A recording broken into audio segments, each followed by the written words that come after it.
ไปนี่ยังนั่งขึ้นไป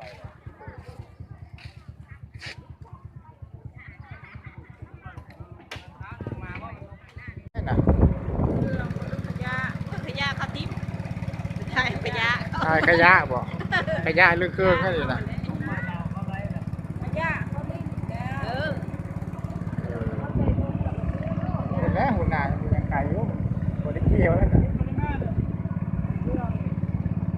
น้องเครื่องติ๊กกระทงหมดดี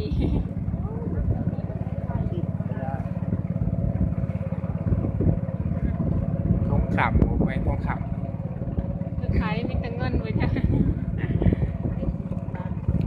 ไม่เห็นบ่เขานะ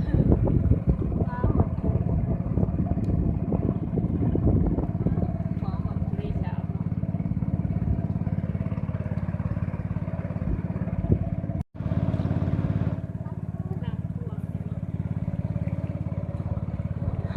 โอ้ยเจ๋งหูเจ๋งตา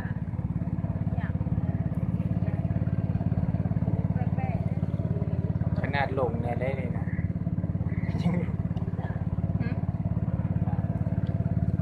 พูดได้มันการมันเรือนั่นนะมันลงแล้วไม่ได้ สวมบังเกอร์นิดที่ตอนนั้น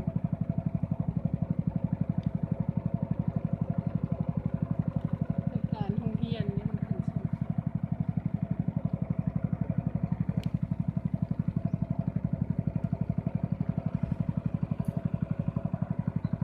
ให้กันจะมาทำไมเบื่อโอเคหาวิว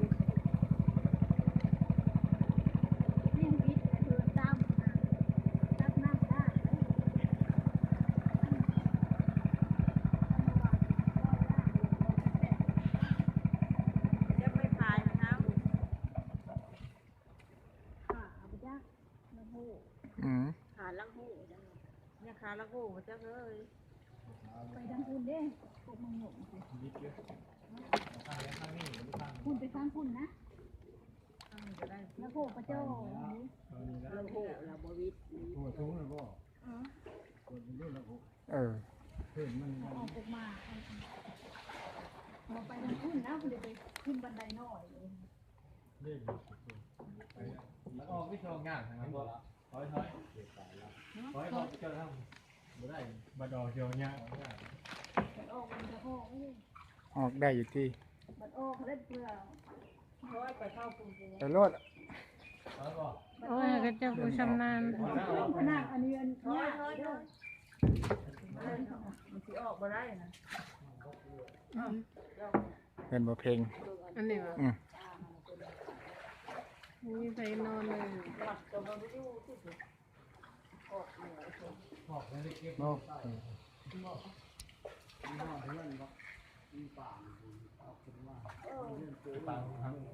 มือบ่ได้ลาผู้ ไ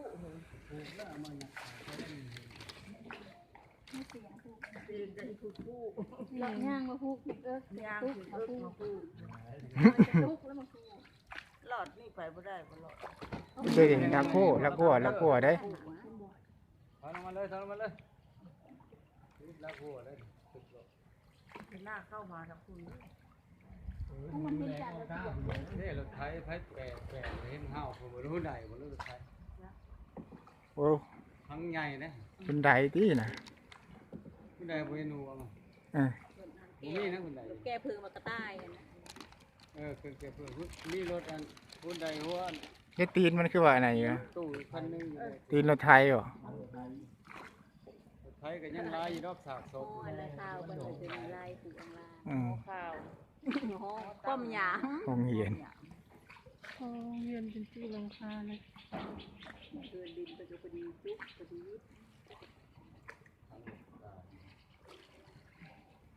หัว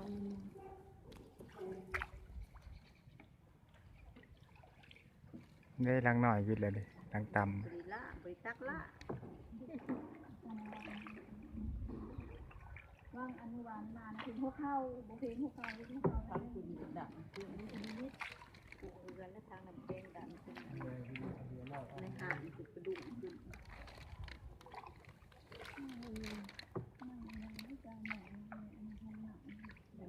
มันย่างถึงดูข้อ ปลาขนาดที่ราคา เหินจะซ้ำนี่ ได้กินหน่อยเมื่อยสู่ออกแล้ว เหินอยู่ ก็ว่าป้าให้คนตก ติดกลางหลังคาแล้วป้าให้ฝนตกล่างออกเนาะ เด้เด้ จับ เด้ อยู่ไว้ขึ้นนี่จะบอก อีก เดี๋ยวขึ้นนี่ ไปโอ้ย ขึ้นมาขึ้นก่อนเลย ไม่ได้ขึ้นเครื่องสอง เอามาไหมปลาหลังจากนำบกปลาตัว เป็ดดิเพื่อนบ่เพื่อนดินเนาะ กี่ตุ่ม เป็นเพื่อนดินนี่แม่ ปลา มัน โต บ่เฮียจังเป็นอะไรนี่มันเป็นใหม่